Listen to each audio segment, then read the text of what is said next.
ரீசெண்டா பாண்டிச்சேரி எலெக்ஷன்ல அந்த எலெக்ஷன் டேல கிட்டத்தட்ட 90% மேல போலிங் ஆயிருக்குது. விட்டா 100% ஆயிருக்கும் போல் இருக்கு. அதே மாதிரி போலிங் நம்ம தமிழ்நாட்டில் நடக்குதா இல்லையான்னு பாருங்க. ஐயா அனுபவசாலி அவர்களே, உங்ககிட்ட ஒரே ஒரு கேள்வி ஒன்று கேட்கிறேன். சேலத்துக்கு பக்கத்துல இருக்கிற அந்த தொகுதியில மட்டுமே போய் பதுங்கிக்காம தமிழ்நாட்டில் வேற ஏதாவது ஒரு தொகுதியில நின்று உங்களால ஜெயிச்சு காட்ட முடியுமா? சாரி முதல்ல நிக்க முடியுமா? முதல்ல அதை செஞ்சுட்டு அப்புறமா இந்த விஜயை பத்தி பேசுங்க பாஸ். சும்மா நசன்னு. பாஜக மந்திரி ஒருத்தர் சொல்றாரு, விஜய் என்னப்பா விஜய் நடிகன். ஆமா நான் நடிகன் தான், இப்ப யாரும் இல்லைன்னா. போகி பண்டிகை அன்னைக்கு வீட்டில் இருக்கிற வீணா போனதையெல்லாம் தூக்கி வீசி எறிவோம் தெரியுமா? அந்த மாதிரி இந்த தேர்தல்ல 75 வருஷ பவள விழா பாப்பாவையும் 55 வருஷ பல்லாங்குழி பாப்பாவையும் தூக்கி வீசி எறிவோமா? ஒரு நியூ கவர்னன்ஸ், ஒரு குட் கவர்னன்ஸ் ஒன்று கொண்டு வரலாமா? சூரியன் பட்டா சன் ஸ்ட்ரோக் வரும். எப்படா இந்த சூரியன் மறையும்? எப்படா இந்த சூரியன் ஒளியும்? குழந்தைங்கள்ல இருந்து பெரியவங்க வரைக்கும் அந்த சூரியனை வெறுத்து ஒதுக்குவாங்க.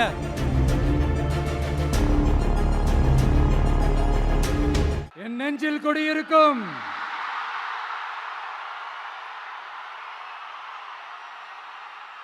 உங்கள் அனைவருக்கும் என்னுடைய வணக்கம். வணக்கம் வணக்கம் வணக்கம் வணக்கம்.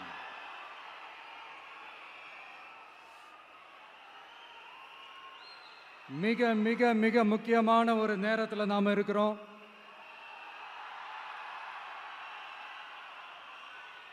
திமுக ஆட்சியை வீட்டுக்கு அனுப்ப போற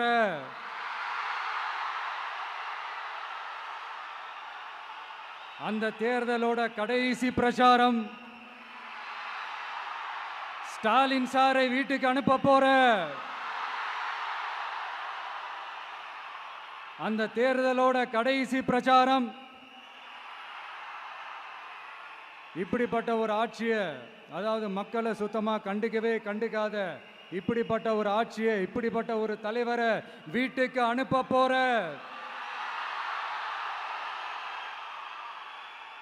அந்த தேர்தலோட கடைசி பிரச்சாரம். ஆமா, பின்ன இப்படிப்பட்டவங்களை வீட்டுக்கு அனுப்பாம பின்ன நான் கோட்டைக்கு அனுப்புவாங்க?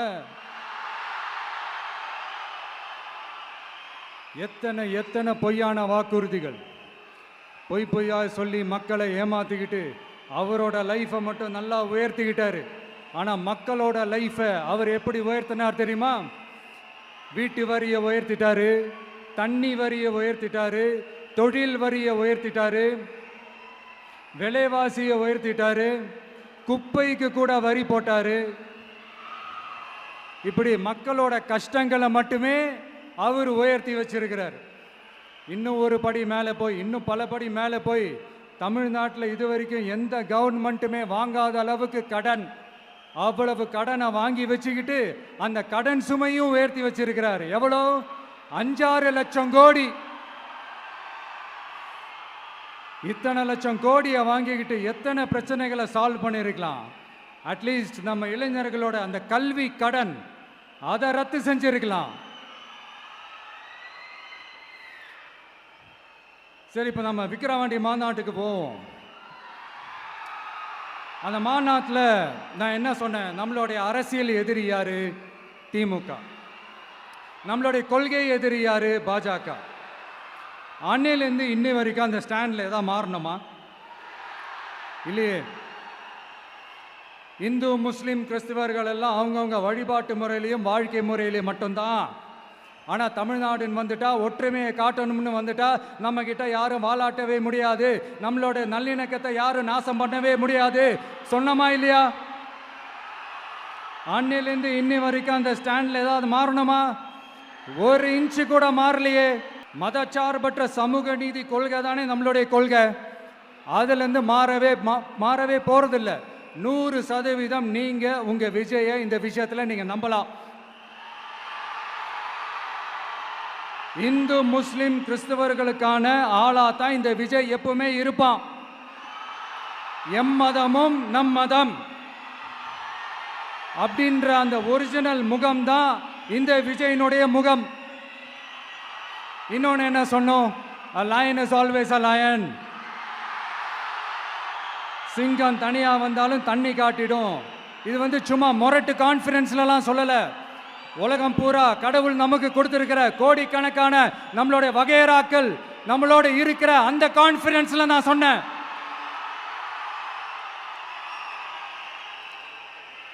அதனால இந்த விஜய்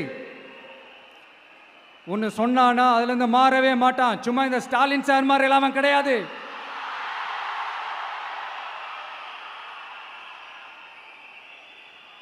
இந்த சிறுபான்மை சகோதரர்களுடைய ஓட்டு வாங்கிறதுக்காக ஒரு பக்கம் கோடி கோடியா செலவு பண்ணி தமிழ்நாட்டு காங்கிரஸை தூக்கி பைக்குள்ள போட்டுக்க வேண்டியது, இன்னொரு பக்கம் கட்சியை காப்பாத்திக்கணுங்கிறதுக்காக பாஜகவோட மறைமுக கூட்டணியில் இருக்க வேண்டியது, ஒரு பக்கம் கதர் வேஷம் போட வேண்டியது, இன்னொரு பக்கம் காவி வேஷம் போட வேண்டியது. நான் முன்னாடியே சொன்ன மாதிரி திமுகவுக்கும் பாஜகவுக்கும் ஒரு அண்டர் கிரவுண்ட் டீலிங் இருக்குது. எப்போ சொன்னேன்? கிட்டத்தட்ட ஒரு 1.5-2 வருஷத்துக்கு முன்னாடி சொன்னேன். அன்னைக்கு சொன்னது இன்னைக்கு இந்தியா முழுக்க எதிரொலிக்குதா? வெஸ்ட் பெங்கால் சிஎம் மம்தா பானர்ஜி மேடம் இதைத்தானே சொன்னாங்க. இன்ஃபேக்ட் ஸ்டாலின் சார் பேரை மென்ஷன் பண்ணி அந்த குற்றச்சாட்டை சொன்னாங்க. இதுக்கு என்ன சார் பதில் வச்சு சொல்ல போறீங்க? ஸ்டாலின் சார் மக்கள் கிட்ட மாட்டிக்கிட்டு முழிக்கிறாரு. இந்த தேர்தலில் திமுக தோக்க போறது உறுதி.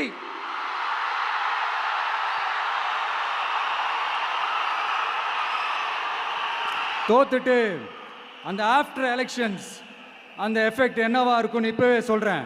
கட்சியை காப்பாத்திக்கணும்ல, ஏகப்பட்ட கேஸ்லாம் இருக்குதுல்ல, லஞ்ச கேஸு, ஊழல் கேஸு, திருட்டு கேஸு, அவங்க குடும்பத்து மேலே, மினிஸ்டர்ஸ் மேலே எல்லாத்தையும் காப்பாற்றிக்கணும்ல. போய் மோடி அவர்கள் காலையும் அமித்ஷா அவர்கள் காலையும் திமுக விழுதா இல்லையான்னு பாருங்க.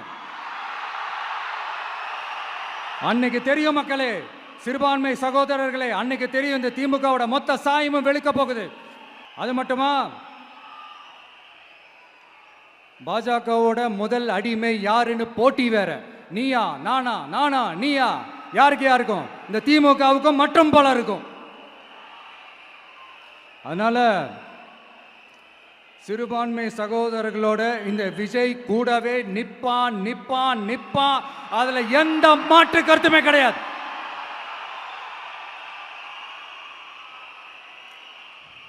இப்ப ரீசெண்டா நிறைய காமெடியெல்லாம் நடக்குதுல்ல. ஸ்டாலின் சாரும் இந்த மற்றும் பலரும் ஒன்னா சேர்ந்துக்கிட்டு இந்த கருத்து கணிப்புன்ற பேர்ல நிறைய அந்த கடுப்புல விட்ட கணிப்பெல்லாம் விட்டுக்கிட்டு இருக்காங்க. அதுல திமுக 300 சீட்டு ஜெயிக்குமா, மற்றும் பலர் 700 சீட்டு ஜெயிக்குமா? யோ எங்கேயா இருக்கு இத்தனை சீட்டு? குர்ட்டா மேட்டுக்கு சும்மா அடிச்சு விடுறது, ஒரு தில்லமுள்ளுக்கு ஒரு அளவே இல்லை. 40 வயசுக்குள்ள இருக்கிறவங்க மட்டும்தான் விஜய்க்கு ஓட்டு போடுவாங்களாம். 50 வயசுக்குள்ள இருக்கிறவங்க மட்டும்தான் இந்த விஜய்க்கு போனா போதுன்னு ஓட்டு போடுவாங்களாம். இந்த 40 வயசுக்குள்ள இருக்கிறாங்களா அந்த ஓட்டர்ஸ், அவங்களாம் ரொம்ப கம்மியா. ஆனா இந்த 50லேருந்து 80 வயசு வரைக்கும் இருக்கிறாங்களே அந்த ஓட்டர்ஸ் ரொம்ப ஜாஸ்தியா. ஆனா அவங்க யாரும் விஜய்க்கு ஓட்டு போட மாட்டாங்களாம். இப்படி பில்டப் மேல பில்டப் ஓங்கி மண்டையில நறுக்குன்னு குத்துற மாதிரி நம்ம எலெக்ஷன் கமிஷன் ஒரு டீடைல்டு ரிப்போர்ட் ஒன்று வெளியிட்டு இருக்கிறாங்க. அதுல 40 வயசுக்குள்ள இருக்கிற அந்த ஓட்டர்ஸ் 2,37,00,000 சொச்சமா. அதுல 50 வயசுக்குள்ள இருக்கிறவங்களையும் உள்ள சேர்த்துக்கிட்டீங்கன்னா 3,65,00,000 சொச்சமா. அந்த 3,65,00,000 சொச்சத்துல 50 வயசுக்குள்ள இருக்கிற நம்மளோட அக்கா தங்கச்சிங்க மட்டும் எவ்வளவு தெரியுமா? 1,77,00,000 சொச்சமா. எங்கடா போனீங்க கடுப்புல விட்ட கணிப்பாளர்களே? எங்க போனீங்க? சும்மா டர்னா டர்தான்.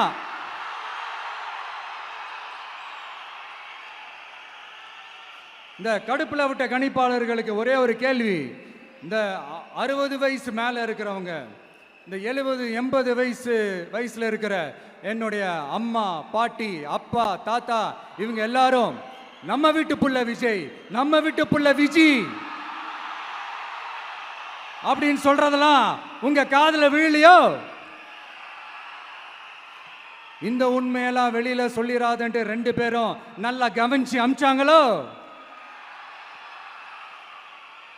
அதனால இந்த கருத்து கணிப்பு, கடுப்புல விட்ட கணிப்பு, என்ன விட்டாலும் திமுகவும் இந்த மற்றும் பலரும் மண்ண கவ்வ போறது உறுதி. அவங்களோட இந்த ஆட்சி கனவு, லஞ்ச கனவு, ஊழல் கனவு, கொள்ளையடிக்கிற கனவு எல்லாம் கதம் தான். இப்போ ரீசெண்டா பாண்டிச்சேரி எலெக்ஷன்ல அந்த எலெக்ஷன் டேல கிட்டத்தட்ட 90% மேல போலிங் ஆயிருக்குது. விட்டா 100% ஆயிருக்கும் போல் இருக்கு. அதே மாதிரி போலிங் நம்ம தமிழ்நாட்டில் நடக்குதா இல்லையான்னு பாருங்க. அதனால மக்களே, உங்க எல்லாரையும் கையெடுத்து கும்பிட்டு கேட்கிறேன், பூத்துக்கு போய் ஸ்டாலின் சார் கிட்ட இருந்து நம்ம தமிழ்நாட்டை காப்பாத்தி ஆகணும், நம்ம ஜனநாயகத்தை காப்பாத்தி ஆகணும். என்ன பிஸியா இருந்தாலும், என்ன வேலையா இருந்தாலும், என்ன வெளியூர்ல இருந்தாலும், எந்த பூத்துல உங்களுடைய ஓட்டு இருக்குதோ அங்க வந்து தயவு செஞ்சு நம்மளுடைய விசில் சின்னத்துக்கு உங்க ஓட்டு போடுங்க. தயவு செஞ்சு உங்க விஜய்க்கு ஒரு வாய்ப்பு கொடுங்க. இந்த நேரத்தில் வெளிநாட்டில இருந்து பணம் செலவு பண்ணி ஃப்ளைட் டிக்கெட் புக் பண்ணி இங்க வந்து ஓட்டு போட வந்த நம்மளுடைய நண்பிகள் உங்கள் அனைவருக்கும் இந்த நேரத்தில் என்னுடைய நன்றியை தெரிவிச்சுக்கிறேன்.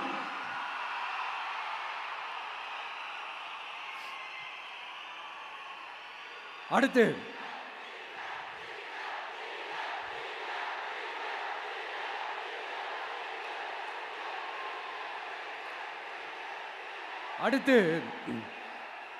ஏதாவது ஒரு பிரச்சனைனா விஜய் வெளியவே வரமாட்டாராம். இது யார் சொல்றா? இந்த மற்றும் பலர் கட்சியில் ஒருத்தர் இருக்கிறார்ல, 10 தடவை தோத்து போனாரு, இன்னமும் திருந்தாத ஒருத்தர். அவரு சொல்றாரு, ஐயா அனுபவசாலி அவர்களே, உங்ககிட்ட ஒரே ஒரு கேள்வி ஒன்று கேட்குறேன். இந்த சேலத்துக்கு பக்கத்தில் இருக்கிற அந்த தொகுதியில் மட்டுமே போய் பதுங்கிக்காம தமிழ்நாட்டில் வேற ஏதாவது ஒரு தொகுதியில் நின்று உங்களால் ஜெயிச்சு காட்ட முடியுமா? சாரி, முதல்ல நிற்க முடியுமா? முதல்ல அதை செஞ்சுட்டு அப்புறமா இந்த விஜயை பற்றி பேசுங்க பாஸ். சும்மா நசன்னு சொந்த தொகுதியிலேயே தோத்துருவோம்னு பயந்து தான் நம்மளுடைய சின்னத்தையே திருடினவர் தானே. அதனால தான் நம்மளோட மன்றத்தில் பல வருஷமாக பயணிச்ச ஒரு சுயேட்சை வேட்பாளரோட சின்னத்தை நம்மளோட தான் அரவணைச்சி ஆதரிக்கிறோம். அதனால எடப்பாடி தொகுதி மக்களே, அந்த சுயேட்சை வேட்பாளரோட சின்னத்தில் அந்த டிவி சின்னம், அந்த டிவி சின்னத்தில் நீங்க ஓட்டு போடுறது நம்ம விசில் சின்னத்துக்கு நீங்க ஓட்டு போடுற மாதிரி. அதனால எடப்பாடி தொகுதி மக்களே, தயவு செஞ்சு அதை மறந்துடாதீங்க. இந்த திமுகவுக்கும் மற்றும் பலருக்கும் ஒரு காமன் ஓனர் ஒருத்தர் இருக்கிறார்ல, யாரு? பாஜக. அதில் ஒரு பாஜக மந்திரி ஒருத்தர் சொல்றாரு, விஜய் என்னப்பா, விஜய் நடிகன். ஆமா, நான் நடிகன் தான், இப்போ யாரும் இல்லைன்னா என்னமோ புதுசா கண்டுபிடிச்ச மாதிரி. ஆனா நான் அரசியலுக்கு வந்துட்டு நடிக்கல, அரசியல் நான் நடிக்கல. ஆனா நீங்க என்ன பண்றீங்க? அரசியல்ல இருந்துகிட்டே நாடகம் மேல நாடகம் போடுறீங்களே, அப்ப உங்க எல்லாரையும் நாடக நடிகர்கள்னு சொல்லாமா? ஒன்றிய அரசோட பவரை கையில் வச்சுக்கிட்டு திமுகவோட ஒரு நாடகம், மற்றும் பலரோட ஒரு நாடகம், அப்ப உங்க எல்லாரையும் ஒரு டேஞ்சரான நாடக கம்பெனின்னு சொல்லாமா? இந்த பாஜகவோட சரண்டராகி இருக்கிறதோட மட்டும் இல்லாம இந்த ஊழல்லையே ஊறி போய் இருக்கிற இந்த 2 பேரும் நமக்கு வேணாமுங்க.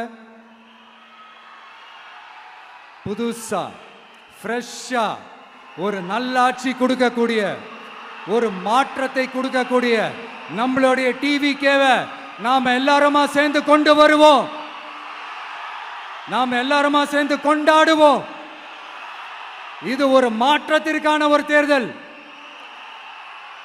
சும்மா மாத்தி ஓட்டு போட்டுக்கிறதுக்கு பேர் மாற்றம் கிடையாது. புதுசா ஃப்ரெஷ்ஷா ஒருத்தவங்களை கொண்டு வர்றதுக்கு பேர் தான் அந்த மாற்றம். இந்த போகி பண்டிகை அன்னைக்கு வீட்டில் இருக்கிற வீணா போனதையெல்லாம் தூக்கி வீசி எறிவோம் தெரியுமா? அந்த மாதிரி இந்த தேர்தலில் 75 வருஷ பவள விழா பாப்பாவையும் 55 வருஷ பல்லாங்குழி பாப்பாவையும் தூக்கி வீசி எறிவோமா? ஒரு நியூ கவர்னன்ஸ், ஒரு குட் கவர்னன்ஸ் ஒன்று கொண்டு வரலாமா? நீங்க இந்த திமுகவுக்கு ஓட்டு போடுறது, மற்றும் பலருக்கு ஓட்டு போடுறது, பாஜகவுக்கு ஓட்டு போடுறது, யாருக்கு ஓட்டு போட்டாலும் சுத்தி சுத்தி நீங்க பாஜகவுக்கு ஓட்டு போடுற மாதிரி தான். ஒட்டுமொத்த தமிழ்நாட்டு மக்களுக்கும் எதிரான ஓட்டு. நீங்க ஒன்று கவனிச்சிங்களா? ஒட்டுமொத்தமா எல்லாருமா சேர்ந்து ஒருத்தனை எதிர்க்கிறாங்க. அதுக்கு என்ன காரணம்? ஏன் அப்படி எதிர்க்கணும்? இப்போ அவங்கவுங்க ஒரு தனித்தனி கூட்டணியில் இருந்தாங்கன்னா அவங்களுக்கு ஆப்போசிட்டில் இருக்கிறவங்கள எதிர்ப்பாங்க. ஆனால் ஒட்டு மொத்தமாக எல்லாருமா சேர்ந்து ஒருத்தனை எதிர்க்கிறாங்க. அதுக்கு என்ன காரணம்? ஒட்டு மொத்தமாக எல்லாருமா சேர்ந்து ஒரே கூட்டணியில் இருக்கிறாங்க. என்ன தப்பு பண்ணிட்டான் இந்த விஜய்? மக்களுக்காக அரசியலுக்கு வந்தது ஒரு தப்பா? நல்லாட்சி கொடுக்கணும்னு நினைச்சது தப்பா? ஊழலை செய்யக்கூடாதுன்னு நினைச்சது தப்பா? லஞ்சமே வாங்கக்கூடாதுன்னு நினைச்சது தப்பா? பெண்களுக்கு பாதுகாப்பு ஒழுங்கா இருக்கணும்னு நினைச்சது தப்பா? போதைப் பொருள் கலாச்சாரத்தை ஒழிக்கணும்னு நினைச்சது தப்பா? சட்டம் ஒழுங்கை சரி செய்யணும்னு நினைச்சது தப்பா? விவசாயிகள் நல்லா இருக்கணும், மீனவர்கள் நல்லா இருக்கணும், உழைக்கிற மக்கள் எல்லாரும் நல்லா இருக்கணும்னு நினைச்சது தப்பா? ஆனா மக்களே நல்லா இருப்போம், நல்லா இருப்போம், எல்லாரும் நல்லா இருப்போம். எப்படி நல்லா இருப்போம்? நல்லா இருப்போம், எல்லாரும் நல்லா இருப்போம்.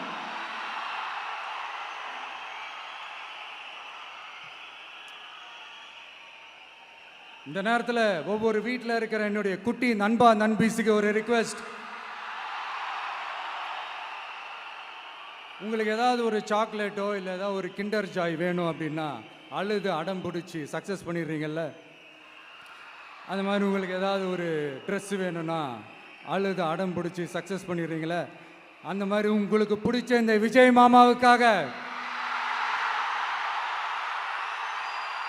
இந்த விஜய் மாமா ஜெயிக்கணுன்றதுக்காக, நம்ம தமிழ்நாடு ஜெயிக்கணுன்றதுக்காக உங்க வீட்டில் இருக்கிற உங்களுடைய அம்மா, அப்பா, சித்தி, சித்தப்பா, பெரியப்பா, பெரியம்மா, ஒவ்வொரு வீட்டில் இருக்கிற ஓட்டு போடுற வயசுல இருக்கிற அண்ணா, அக்கா எல்லாருக்கிட்டையும் விசில் சின்னதுக்கு ஓட்டு போட சொல்லுங்க. சப்போஸ் யாராவது ஓட்டு போடாம வீட்டில் உட்கார்ந்துட்டு இருந்தாங்கன்னா அவங்க காதலியே போய் அன்பா விசில ஊதி ஓட்டு போட ஓட வைங்க. விசிலுக்கு ஓட்டு போடுற வரைக்கும் விடாதீங்க. இப்படிதான் இருக்க போது இந்த தேர்தல். இந்த கூட்டணி கணக்கெல்லாம் தூள் தூள் ஆயிடுச்சு. இந்த அரித்மேட்டிக்ஸ், மேத்தமேட்டிக்ஸ் எல்லாம் தூள் தூள் ஆயிடுச்சு. அடுத்து இந்த ஓட்டுக்கு காசு கொடுத்து இந்த சத்தியம் வாங்குறது எல்லாம் பொய் சத்தியம், பொய்யர்கள் வாங்குற சத்தியம், அதெல்லாம் நம்பாதீங்க.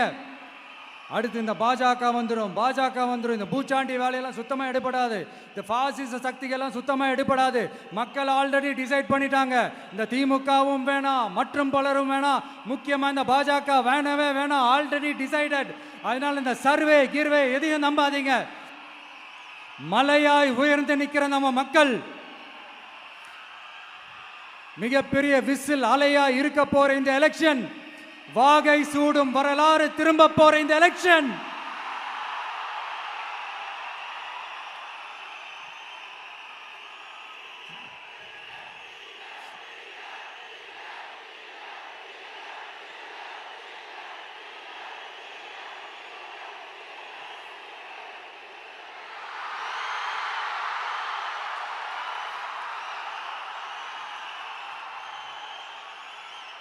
அதனால சார், ஸ்டாலின் சார், இந்த தேர்தலுக்கு அப்புறம் நீங்க தோத்ததுக்கு அப்புறம் எப்படிலாம் ஃபீல் பண்ண போறீங்கன்னு கொஞ்சம் சொல்லவா? ஏன்டா இந்த விஜய பாடா படுத்தணும், ஏன்டா இந்த விஜயை வேதனைப்படுத்தணும், ஏன்டா இந்த விஜய்க்கு எதிராக சதி செஞ்சோம், ஏன்டா இந்த விஜய்க்கு எதிராக சூழ்ச்சி செஞ்சோம் நினைச்சு நினைச்சு நினைச்சு ஃபீல் பண்ண போறீங்க. மக்களே உங்களை ஃபீல் பண்ண வைக்க போறாங்க. நான் என்ன கெடுதல் செஞ்சுட்டேன் உங்களுக்கு? நீங்க சாப்பிட்ற சாப்பாட்டில் ஏதாவது மண்ணை கிட்ட அள்ளி போட்டனா? உங்களுடைய ஆட்சியினுடைய லட்சணத்தை, உங்களுடைய ஊழலை, நீங்களும் மந்திரிகளும் அடிக்கிற கொள்ளைய மக்களுக்கு எடுத்து சொன்னேன். இதை சொல்லாம வேற என்னத்தை சொல்லுவாங்க? இப்போ இந்த கரூர் விஷயத்துக்கு வரேன். கரூரில் என்ன நடந்ததுன்னு அந்த கரூர் மக்களை கேட்டாலே புட்டு புட்டு புட்டு வைப்பாங்க. ஏன் மேலே பழியை தூக்கி போடுறீங்க? என்னமோ நாங்கள் அரசியலே பண்ண மாட்டோம், இந்த விஷயத்துலலாம் நாங்கள் அரசியலே பண்ண மாட்டோம்னு வீடியோ போட்டுவிட்டு போய் சட்டசபையில் உட்காந்துக்கிட்டு ஏன் மேலே பழியை தூக்கி போடுறீங்க? லேட்டாக வந்துட்டாருன்னு. போலீஸ் கொடுத்த டைமில் நாங்கள் இருந்தேன். நாமக்கல்லேருந்து கரூர் வர வழியில் இருந்த மக்கள் எல்லாரையும் நான் என்ன அம்போன்னு விட்டுட்டு வர சொல்கிறீங்களா? நாமக்கல்லேருந்து கரூருக்கு நான் எப்படி வந்தேன், எவ்வளவு நேரத்தில் வந்தேன், உலகமே லைவ்ல பார்த்துக்கிட்டு இருந்தது. வாய் கூசாம ஏன் மேல பழி தூக்கி போடுறீங்க? ஒரு மனசாட்சின்றது வேணாம்? சரி, நீங்க தான் எதுவுமே பண்ணல சார். அப்புறம் ஏன் சார் 20 வருஷமா கரூர்ல மட்டுமே, கரூர் பகுதியில் மட்டுமே போட்டி போட்ட உங்களுடைய ஒரு அடிமைய, உங்களுடைய ஒரு அடிமைய ஏன் கோயம்புத்தூர் வரைக்கும், ஏன் கோயம்புத்தூர் வரைக்கும் ஓட வச்சீங்க?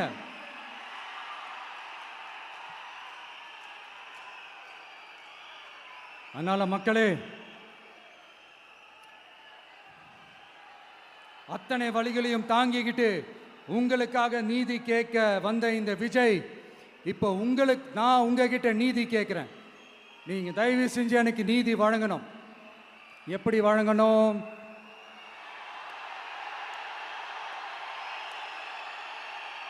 நாள் நினைக்கு ஏப்ரல் 23ஆம் தேதி சும்மா காலங்காத்தால பக்காவா ரெடி ஆயிட்டு ஓட்டர் ஐடி கார்டை கையில எடுத்துக்கிட்டு வீட்டில் இருக்கிற சாமியெல்லாம் நல்லா கும்பிட்டுட்டு உங்க பக்கத்து வீட்டுக்காரங்க, ஏத்து வீட்டுக்காரங்க, அங்கிள் ஆண்டி எல்லாரையும் சந்தோஷமா கூட்டிட்டு முதல்ல பூத்துல போய் நின்று அந்த விசில் சின்னத்துக்கு நேரா இருக்கிற அந்த பட்டனை ஒரு அழுத்துங்க.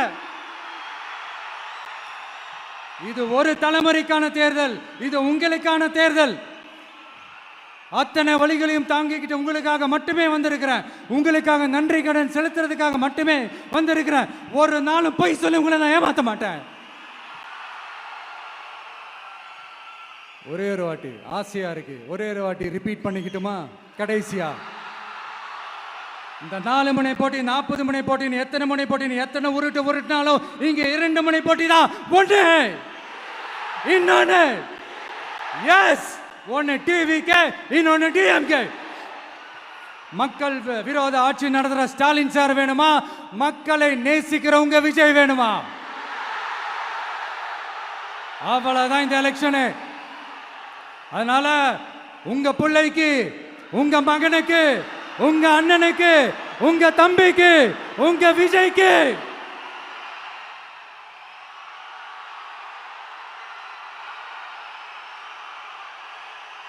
ஒரே ஒரு வாய்ப்பு கொடுங்க. தயவு செஞ்சு விசில் சின்னத்துக்கு ஓட்டு போடுங்க. இது ஒரு விசில் புரட்சி தேர்தலா இருக்கணும். மே 4ஆம் தேதி அந்த ரிசல்ட் வர டே ரொம்ப ஸ்பெஷலான டே அப்படின்ட்டு ஸ்டாலின் சார் சொன்னாங்க. ஆமா ஆமா, ஸ்பெஷலான டே தான். அக்னி நட்சத்திரம் ஸ்டார்ட் ஆகிற டே, கத்திரி வெயில் ஸ்டார்ட் ஆகிற டே. அந்த கத்திரி வெயில் மண்டைய பொழக்கும், அது மக்களுக்கு ஆகவே ஆகாது. நம்பிக்கை உள்ள மக்கள் யாரும் நல்ல காரியங்கள் அந்த அக்னி நட்சத்திரம் டைம்ல செய்யவே மாட்டாங்க. சூரியன் பட்டா சன் ஸ்ட்ரோக் வரும். எப்படா இந்த சூரியன் மறையும், எப்படா இந்த சூரியன் ஒளியும்? குழந்தைகள் இருந்து பெரியவங்க வரைக்கும் அந்த சூரியனை வெறுத்து ஒதுக்குவாங்க. அதுதான் இண்டிகேஷன், அதுதான் இந்த ரிசல்ட்டுக்கான இண்டிகேஷன். ஓம் சக்தி பராசக்தி, திமுக ஒரு தீய சக்தி. அந்த தீய சக்தியை ஒட்டுமொத்த தமிழ்நாட்டு மக்களும் ஓட ஓட ஓட விரட்டி ஃபுல் ஸ்டாப் வைக்க போற நாள் மே 4th.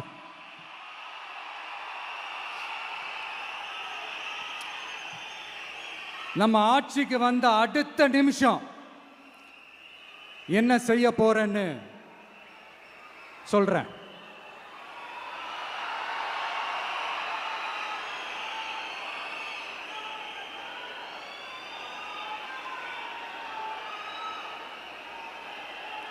நம்பர் 1,